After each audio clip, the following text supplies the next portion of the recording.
Welcome to lesson 33 of algebraic concepts. Solve equations with two operations. So this is a continuation of the lessons we've been looking at with solving multi-step equations or solving equations in two steps. So here's our objective, our vocabulary, our rules and notes. Please pause the video and read through these. Okay, so let's look at our first example here. We got k over 3 minus 0.5 equals 4.5.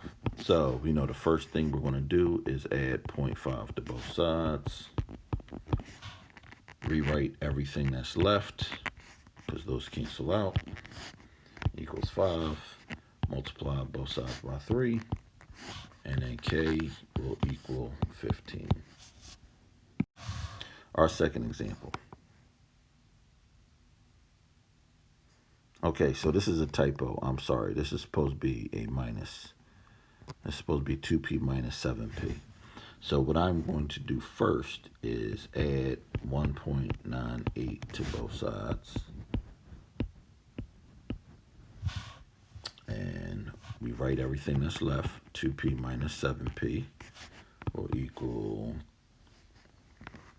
33.02. 2p minus 7p is negative 5p equals 33.02.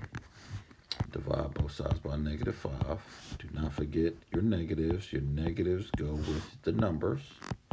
A lot of people forget to do their negatives. And so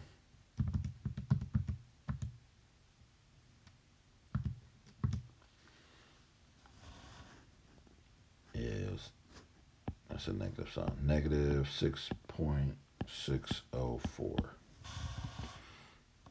And the good thing is only 3 numbers behind a decimal. You don't want to give an answer more than 3 behind a decimal unless you're working with some measurement in science. In a usual math class, don't go past 3 decimals, 3 numbers to the right of the decimal. Okay, so let's look at example 3. So this is a typical type of question you could be asked on some type of standardized test. There are 3 consecutive integers in counting order whose sum is 84. So what do we mean by counting order, and what do we mean by consecutive?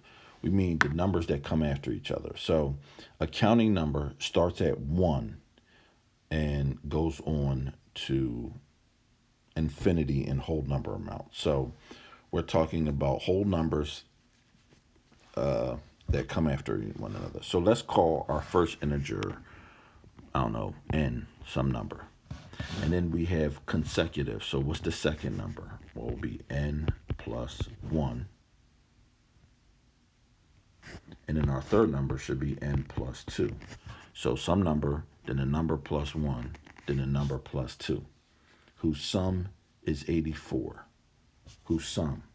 Sum means add. So we're going to do n plus 1 plus n plus 2 equals 84. And now what? We combine like terms. We have 1, 2, 3 n's plus 1 plus 2 plus 3 equals 84. Then now this is just a 2-step equation. We subtract 3 from both sides. 3n equals 81. We divide 3 from both sides. Now n equals 27. So if n is 27, then n plus 1 must be 28. Then n plus 2 must be 29. And if we add all 3 of these numbers together, you will see that we get 84 out. So this is how you solve one of these problems. You pick your first number and then you add whatever to it. And you'll be asked questions like this.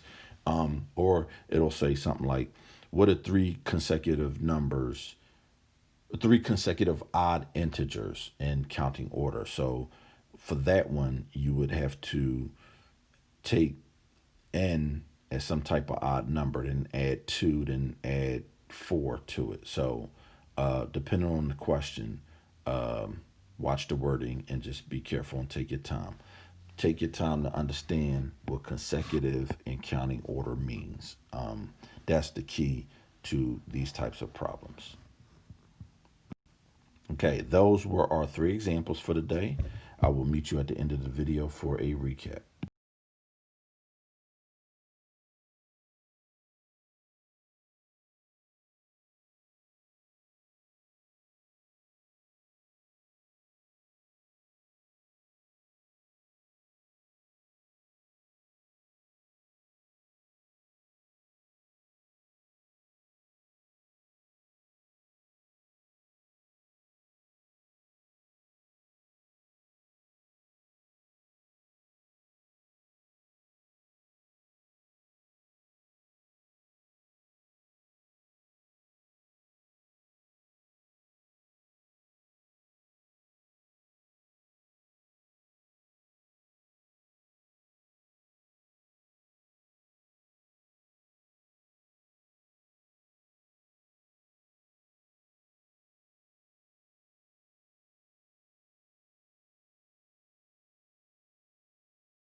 Okay, so let's review problem 1. So what do we have here?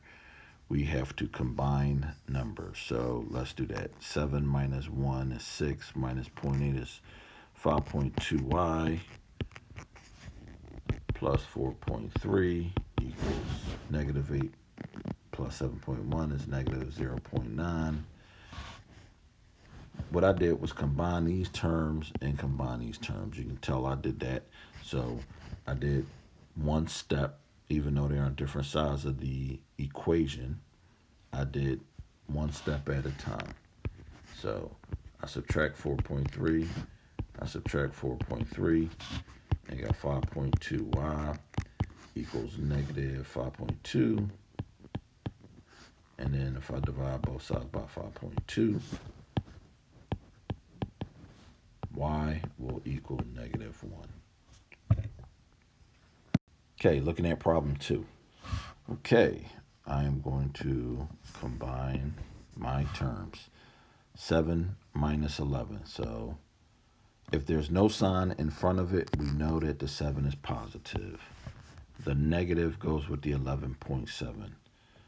So same signs add, different signs subtract. I have negative 0.7x, 11.7 minus 7.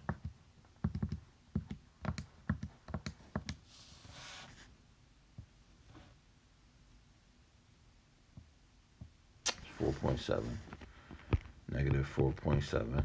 Take the sign of the larger number. So now I have just a regular 2-step problem. So I add 4.7 to both sides.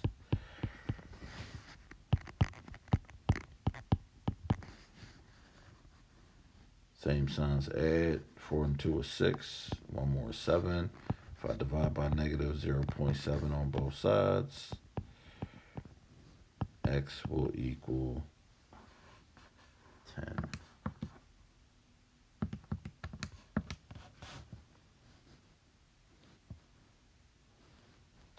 negative 10. And that is our answer. Okay, here we go. Same problem as the first one. There are 3 consecutive even integers. Okay, in counting order whose sum is 102. So watch this. Just like with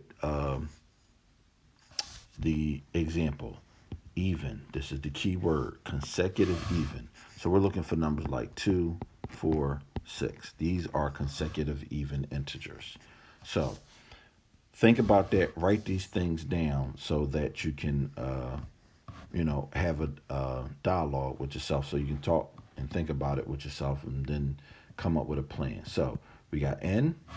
Now we see if this is n, our second number is n plus 2, and then our third number is n plus 4.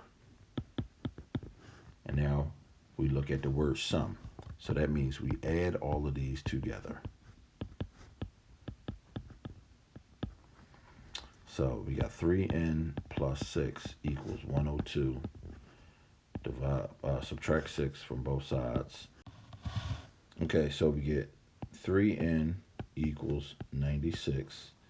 Now we divide both sides by 3, and n will equal 32. Okay, so now if n equals 32, then n plus 2 is 34, then n plus 3 is 36. Now let's add everything together. So 2 plus 4 plus 6 is 12, 3, 6, 9, plus 1 is 10, and we get 102 back. So this is supposed to be n plus 4. I don't know why I keep writing n plus 3. Okay, so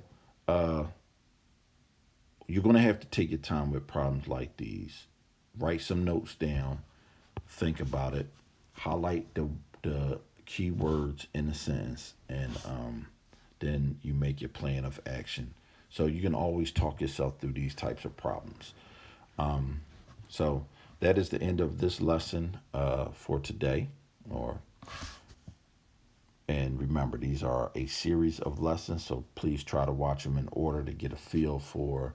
If you see the same things over and over, it'll just be easier. If this is the only video you watch, I may be moving kind of fast for you or whatever. But if you start at solving two-step equations, or even going back to solving multiplication and division equations videos, and you see how it progresses, you'll see where I said things in other videos that I might not say in later videos. So just a tip to try to watch the videos in a series.